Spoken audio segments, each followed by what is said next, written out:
mau menyerahkan secara langsung?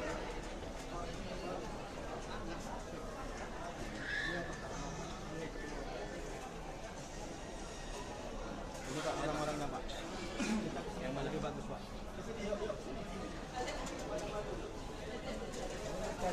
Cetak semua ini.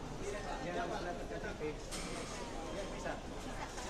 Semua ini langsung mendapatkan di langsung. Ya. Jangan bayar-bayar.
Iya makanya jangan cetak langsung.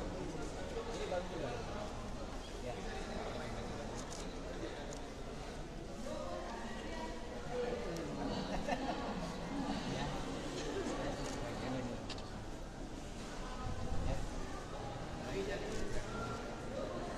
Dua ya. Istrinya Pak. Ya. Baik ya. Terima kasih.